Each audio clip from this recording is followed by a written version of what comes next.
so these are my disclosures. Not very relevant, based on some of the work we did, there was a provisional patent. It's no longer being prosecuted, so it's not a big issue here. I just want to acknowledge people who have been kind with slides for me. All right, so we know that cardiovascular disease prevention we've seen that time and again, that's our best way forward as far as prevention of cardiovascular disease goes. And you know that this exists in different forms. There's primordial prevention, there's primary prevention, there's secondary prevention. And we also know there are several risk factors that we've identified, we've started treating it. But the other thing that's also we know very well is despite this, cardiovascular disease remains the #1 killer in the world. And there are other cardiovascular disease which we don't even think of, for example, heart failure, which is also an important cardiovascular disease that we don't necessarily predict with risk scores at this. There are risk scores, but we don't use them routinely.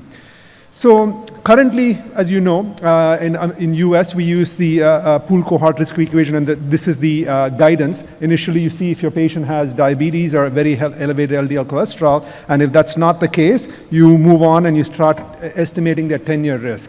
The thought being, if you identify and estimate a 10-year risk using the pool cohort equation, you'll identify the individuals who are at higher risk and patients in whom that would be risk-benefit would support starting therapies, and at least engender a discussion with your patient so that you can move forward.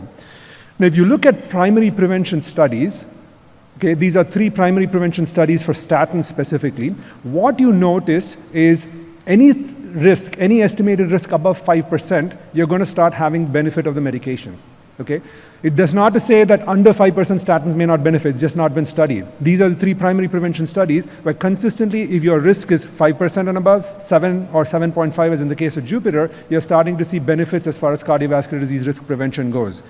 But the other thing also that you have to remember is that even though you're going to have a benefit at each of these levels, the absolute risk reduction is going to be higher when your estimated risk is higher. Now take a look at these 3 figures over here.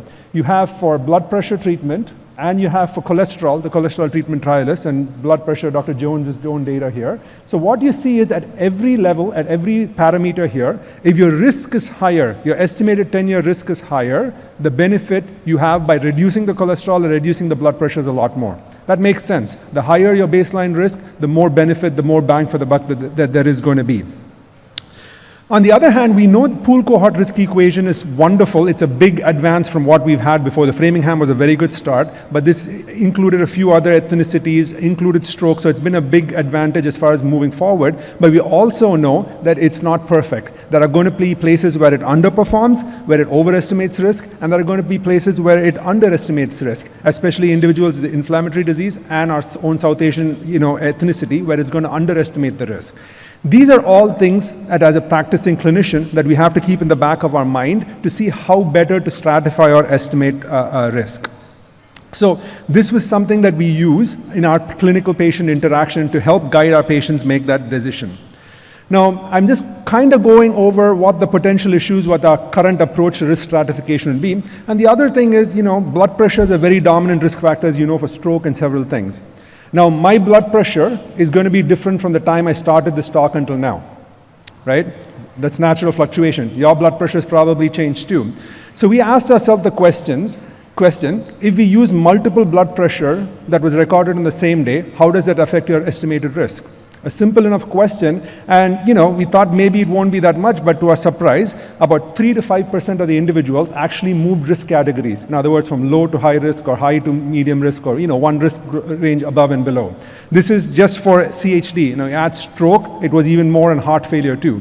The point being, when we estimate blood pressure in our clinic, what do? Either we do it or we have somebody help us do it. They come and take a quick blood pressure. It's not a standardized setting. The patient typically hasn't sat for 5 minutes. We don't follow all of it to the book. We should, but I don't know how many clinics we do. Then we take that number and put it in the risk equation, and all of a sudden we have a risk score. We say you're low risk or intermediate risk or high risk.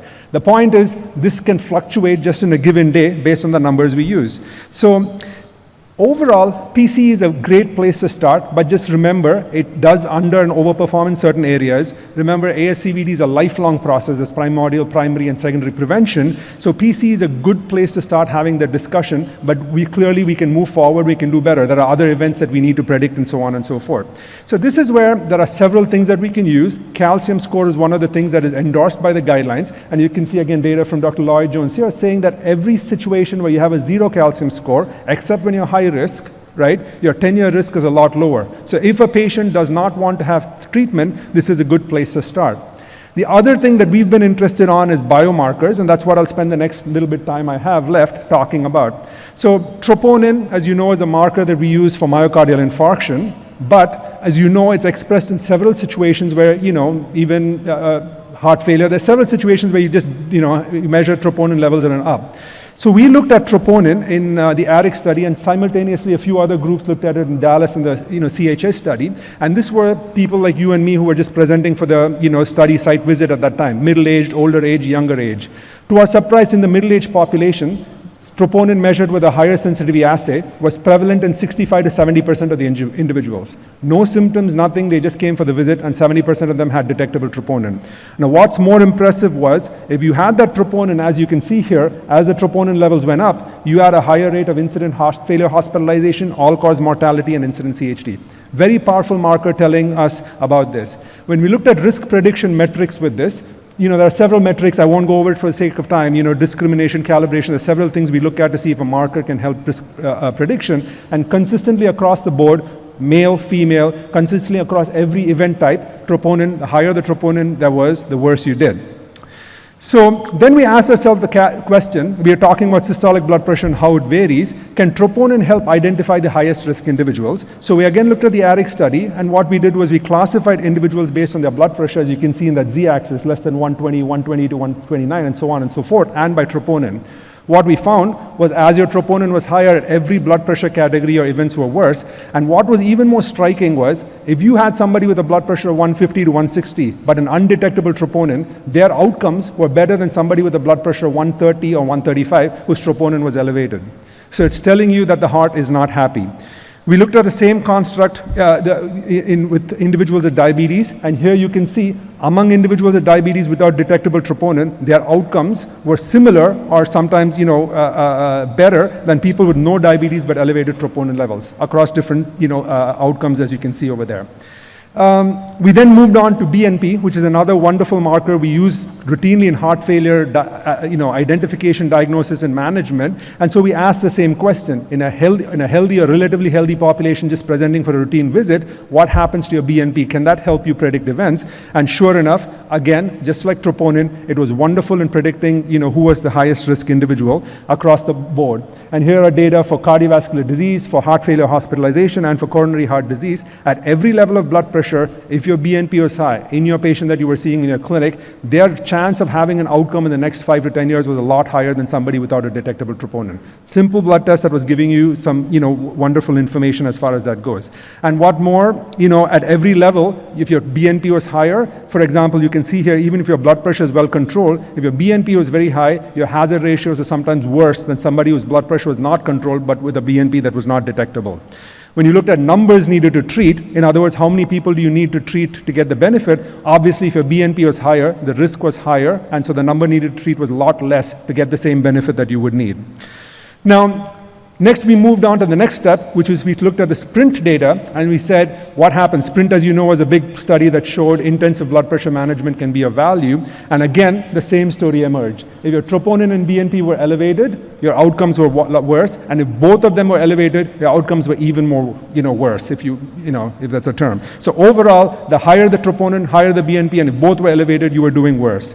Then if you looked at, again in this situation, standard treatment versus intensive treatment, those who had a higher biomarker level, they had a lot greater absolute risk reduction with the intensive treatment. But even with those without the biomarkers elevated, intensive treatment did help, but your numbers needed to treat were a lot higher.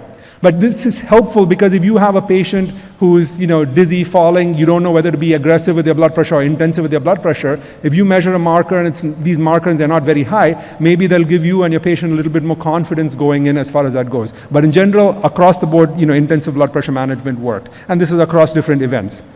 They've looked at it for diabetes as well. Same story emerges, again, with higher troponin levels being associated with worse outcomes in the dapagliflozin study over here. And you can see here, if your BNP and your troponin were high, the events were worse.